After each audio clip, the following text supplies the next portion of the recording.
참 아름다워요. 주님의 사랑을 나누어 주는 당신의 모습이 너무 아름다워요. 말씀에 순종하며 살아가는 당신의 믿음이 참 아름다워요. 주님이 맡긴 사명 감당 잘하는 당신의 모습이 너무 아름다워요. 하나님을 감동시키고 세상을 변화시키니 당신은 이 세상에 필요한 사람, 하나님이 좋아하는 사람. 당신 때문에 어두운 세상이 사랑으로 가득 차지요. 당신 때문에 하나님께서 더욱 영광 받으시지요.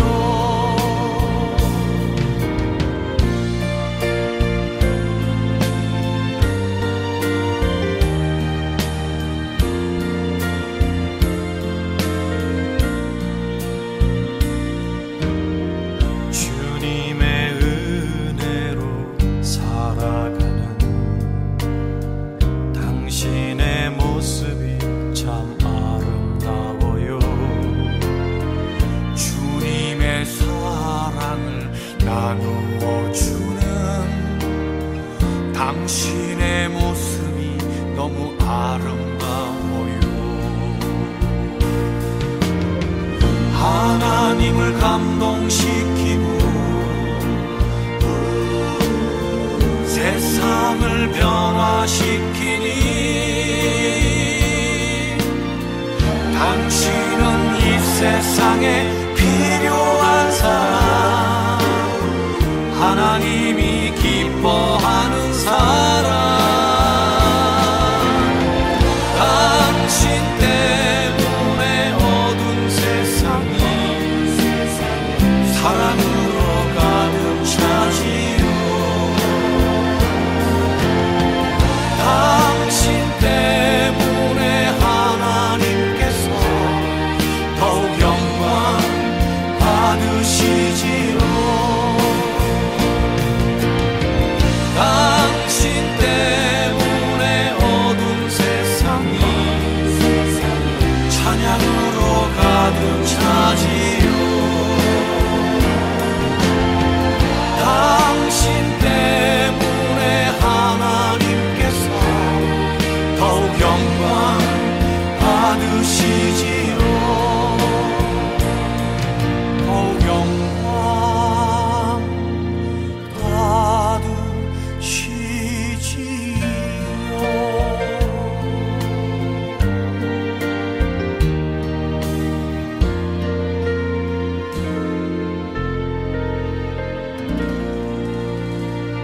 할렐루야. 추석 연휴 잘 지나셨습니까? 오늘 수요일입니다. 우리 수요 예배 드리도록 하겠습니다. 찬송가 218장을 찬송드리겠습니다. 찬송가 218장. 내 마음과 정성을 다하여서 주 너의 하나님을 사랑하라.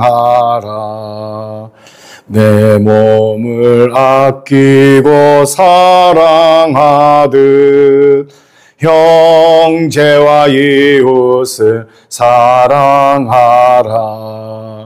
주께서 우리에게 명하시니 그 명령 따라서 살아가리.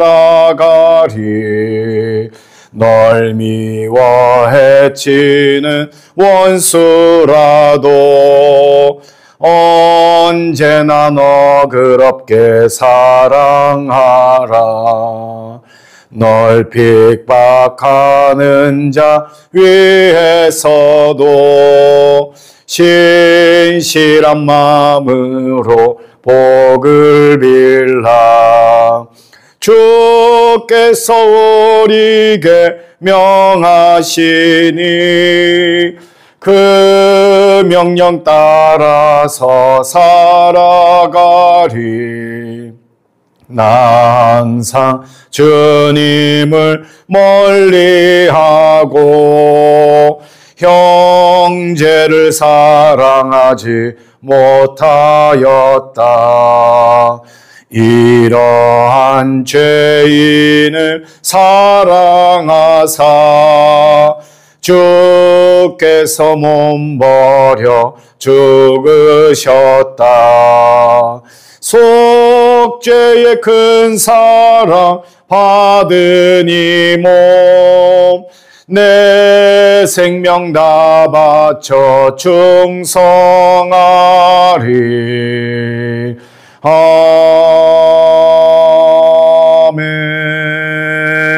아멘. 우리 함께 기도하겠습니다. 도우시는 하나님 아버지, 에베네셀로 이끄시고 여호와 라파로 치유하시고 여호와 이레로 예비하시며 여호와 삼마로 과거석에 우리의 삶을 통치하시고 주관하신 우리 아버지 하나님께 감사와 찬송을 올려드립니다. 우리의 입술의 고백들을 받으시고 영광 받으시며 찬양도 홀로 받아 주시옵소서. 하나님 아버지, 지난 3일 동안 또 추석 연휴를 잘 지나고 오랜만에 만났던 형제 자매들과 또 친교 나누고 그리스도의 사랑을 나누며 예배하면서 지날 수 있도록 하나님이 도와주셨습니다.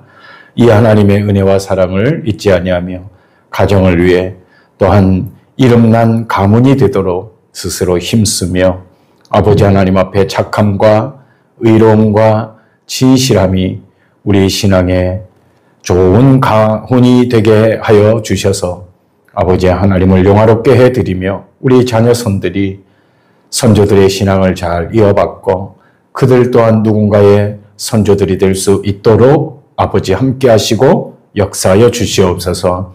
하나님 아버지, 가족들 간에 또 찾았던 기도 제목 가지고 다음에 만날 때까지 서로 가정을 위해 또한 친인척들을 위해 기도하는 우리들이 되게 하여 주시고 기도 응답 받으면서 기쁨과 즐거움과 충만한 은혜 속에 거하는 우리의 나날들이 이어지게 하여 주옵소서. 하나님 아버지, 오늘 예배 제단을 쌓습니다.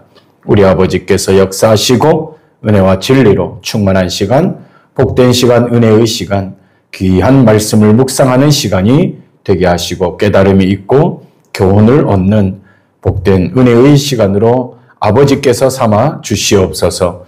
주의 권능과 능력과 자비로우심이 모든 우리 성도들의 가정 속에 드러나고 나타나게 될 줄 믿사옵고 우리 구주 예수님 이름으로 기도드리옵나이다. 아멘. 하나님의 말씀은 역대상 8장입니다. 역대상 8장 1절 말씀 그리고 40절 말씀 2절 말씀입니다. 1절 말씀, 40절 말씀.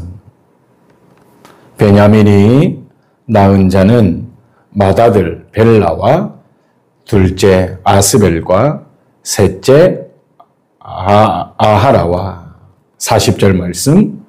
울람의 아들은 다 용감한 장사요 활을 잘 쏘는 자라. 아들과 손자가 많아 모두 150명이었더라. 베냐민의 자손들은 이러하였더라. 아멘. 우리가 1절에도 베냐민이 등장하고 마지막 40절에도 베냐민이 등장하는 것을 보면 우리 지난주 말씀에 이어서 오늘은 이 베냐민 지파에 대한, 지난주에는 에브라임 지파였죠. 이번 8장에는 베냐민 지파에 대한 족보 속에 역사하신 우리 하나님의 은혜와 능력들이 나타나고 있습니다. 이 베냐민 지파에는 이스라엘을 구해낸 그야말로 급이 되는 지도자들이 많이 배출된 족속 중에 하나입니다. 대표적인 몇 사람만 거론한다면 왼손 칼잡이 사사 에훗이 이 베냐민 지파입니다. 그리고 이스라엘의 초대왕 사울도 이 베냐민 지파의 명단에 소속되어져 있습니다. 이렇게 굵직굵직한 지도자들이 많이 배출되어져 있는 이 베냐민 지파의 모습을 볼 수가 있습니다. 이 족보를 쭉 역대상에서 이야기하는 이유가 있습니다. 단순히 과거 인물들의 이름을 열거만 하려고 하는 것은 아닙니다. 하나님께서 각 개인이나 혹은 가문이나 집단을 통해서 하나님의 구속 역사를 어떻게 끌고 나가고 계신지를 알려주시고자 어느 지파에 어느 이름을 가진 어느 인물들이 있었다라고 하는 족보를 기록하고 있는 것을 우리는 알아야 합니다. 사울 시대가 끝나고 이제 다윗 왕조가 개막됨을 알리고자 함이 바로 이 역대상 8장이 기점이 되는 것입니다. 말하자면 메시아가 예수 그리스도가 태어날 다윗 가문을 통해 구속의 역사가 이루어져 나감을 알리고자 하는데 족보의 이유가 있는 것입니다. 그래서 이 베냐민 지파는 약한 것 같지만 왜 그러냐면 야곱의 12번째 아들이고 마지막 지파입니다. 후에도 말씀을 드리겠지만 이 고대 사회에서 막내의 위치라고 하는 것은 장자의 위치와 비교하였을 때 그야말로 미약하고 표현이 그렇지만 보잘것없는 그런 위치에 있는 것이 말제, 막내, 마지막입니다. 그래서 약한 자를 들어쓰시는 하나님의 섭리를 이 베냐민 지파를 통해서 볼 수가 있는 겁니다. 약함 속에 강한 베냐민 지파. 그래서 오늘 설교 제목이 바로 이것입니다. 우리 하나님은 어떤 하나님이냐? 첫째, 약한 자를 들어서 하나님께서 사용하시는 섭리를 약한 자들을 통해서 보여주십니다. 앞에서 말씀드렸죠? 야곱의 12번째 아들 베노니 아닙니까? 길가에서 낳고 그의 엄마가 죽지 않았습니까? 다 말하지 못합니다. 어쨌든 이 아들이 베냐민입니다. 이 마지막 지파 막내 아들 말제 그야말로 미약하고 연약한 그런 지파입니다. 그런데 본문의 베냐민 족보를 보면 큰 인물이 많이 있었습니다. 앞에서 말씀드린 대로 사사기 3장에 나오는 왼손잡이 에훗. 그 다음에는 이스라엘의 초대왕으로서 나라의 기초를 세운 사울왕.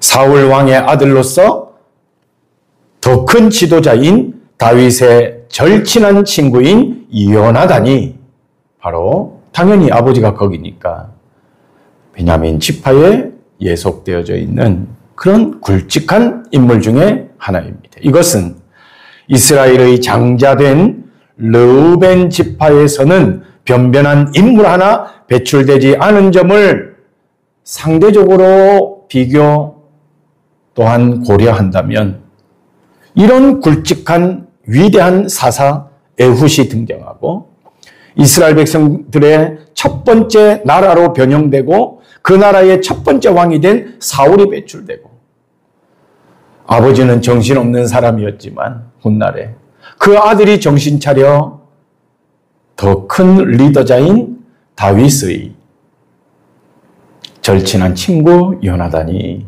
이 베냐민 지파에 소속된 것을 보게 됩니다. 장자 르우벤 지파는요, 이름난 인물이 한 명도 없습니다. 그것이 절대 판단 기준은 아닙니다만 이렇게 상대적으로 비교를 해보면 이렇다 하는 사실입니다.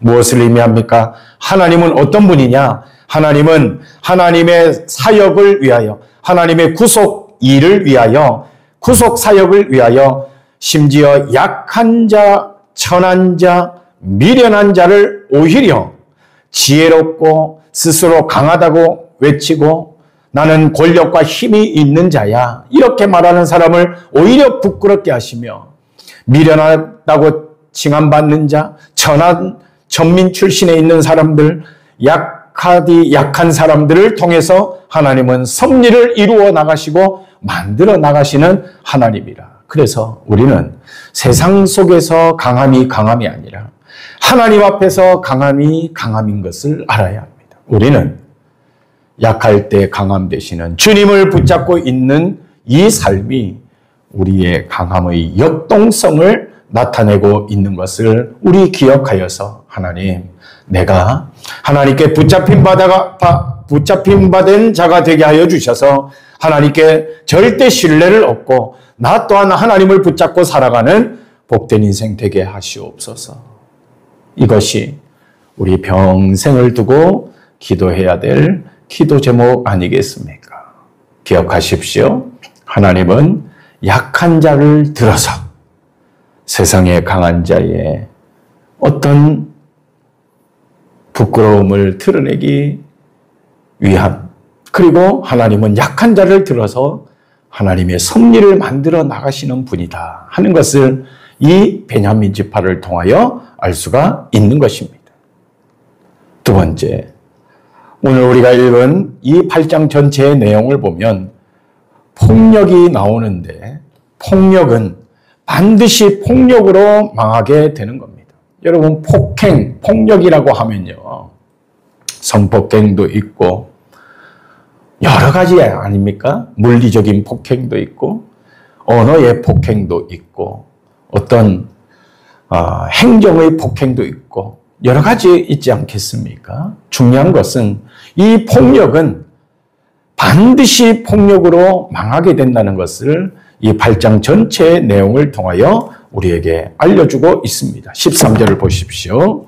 13절 말씀, 8장 13절, 또 부리아와 세마이니 그들은 아얄론 주민의 우두머리가 되어 가드 주민을 쫓아내었더라. 가드 주민을 쫓아냈다고 말씀합니다. 가드 주민. 이 가드는요, 강성대국 블레셋이라고 하는 나라의 5대 성읍 중에 한 성읍입니다.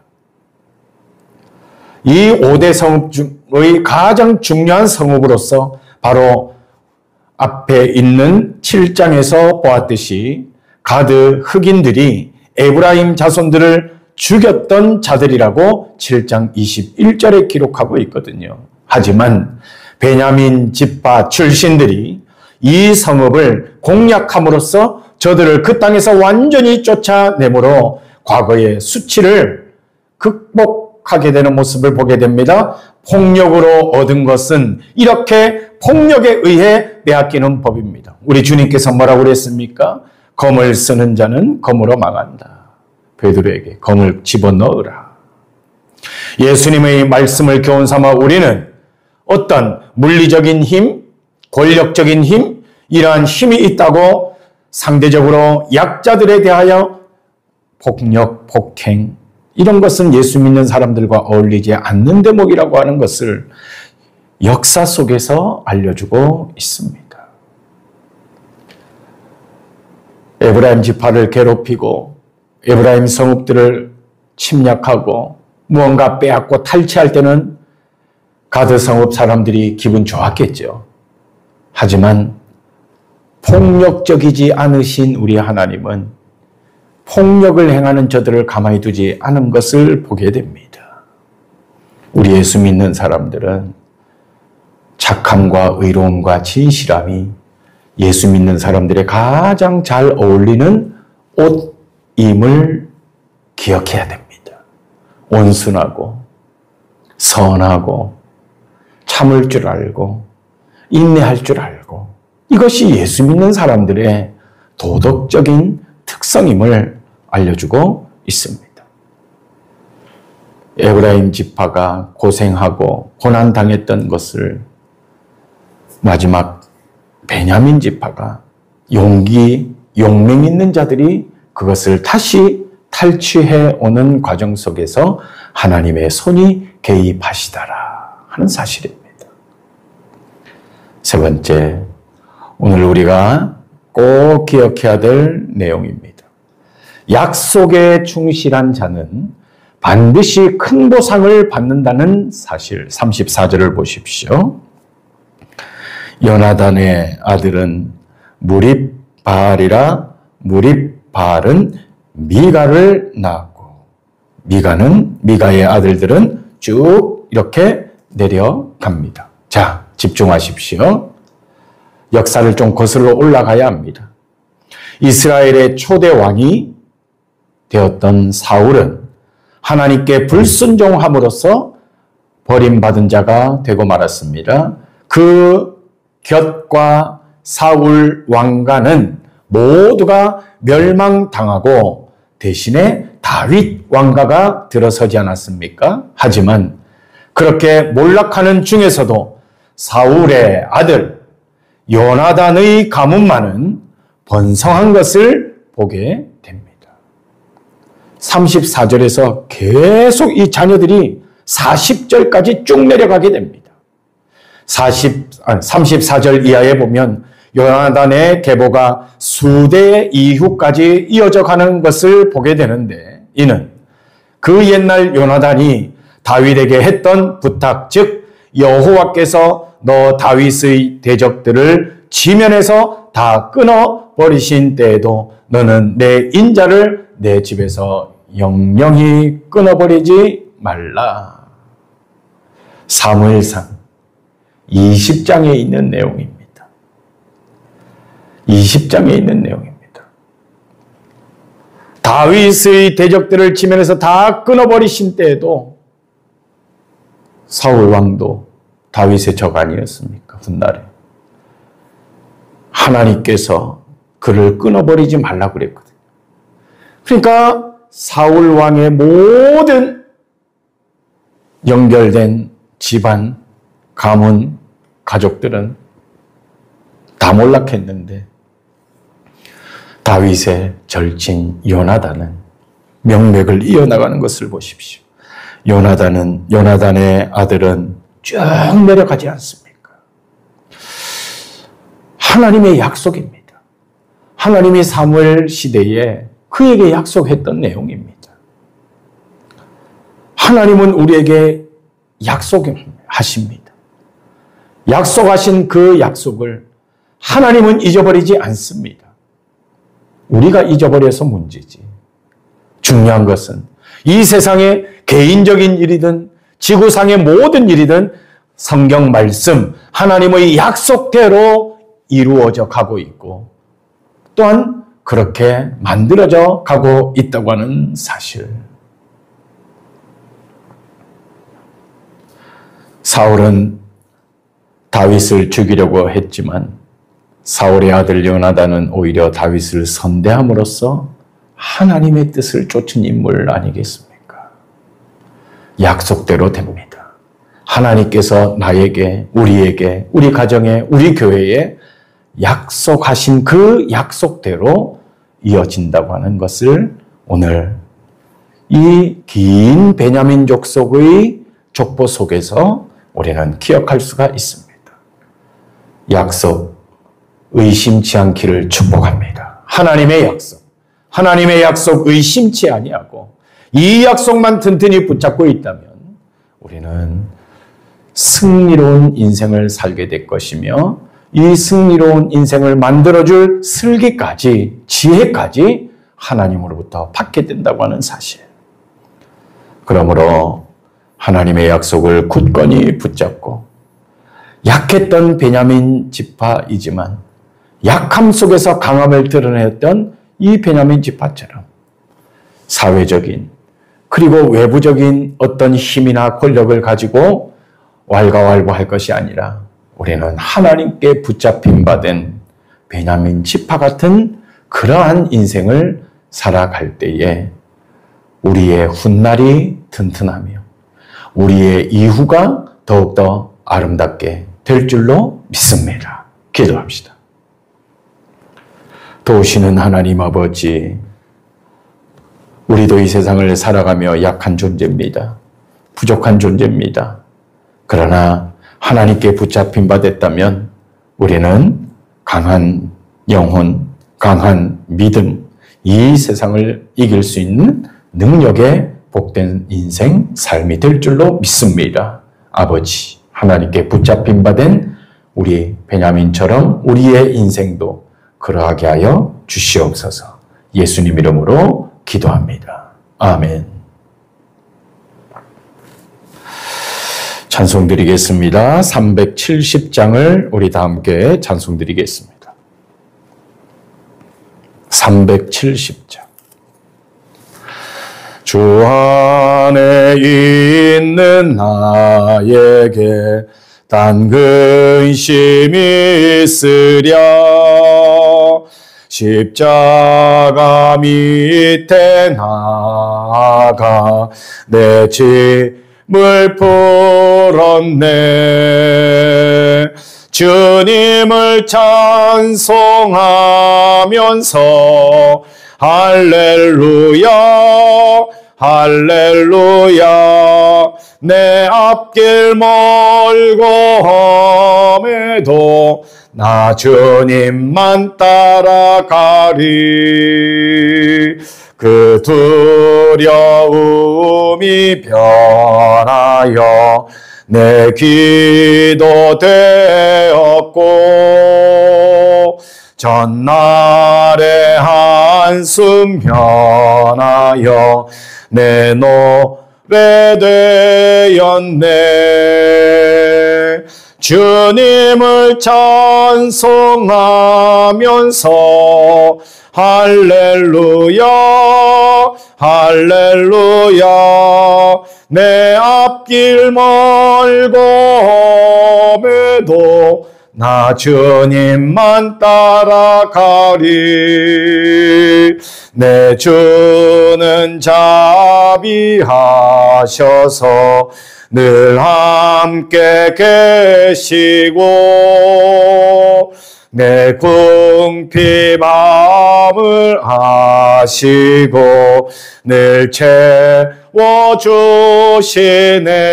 채워주시네. 주님을 찬송하면서 할렐루야 할렐루야. 내 앞길 멀고 험해도 나 주님만 따라가리. 내 주와 맺은 언약은 영불변하시니 그 나라 가기까지는 늘 보호하시네. 주님을 찬송하면서 할렐루야 할렐루야.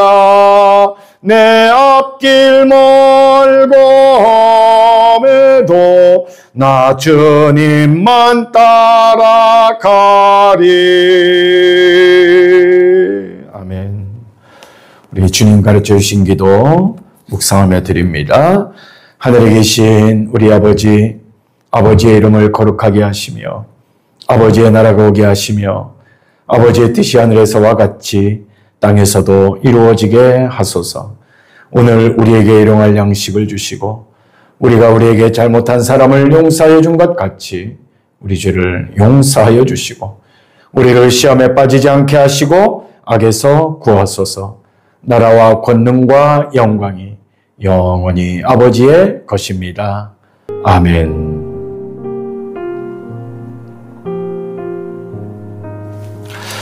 할렐루야. 예배를 마칩니다. 우리 예배 카톡창에 아멘으로 화답하시고 주일날 기쁨으로 만나겠습니다.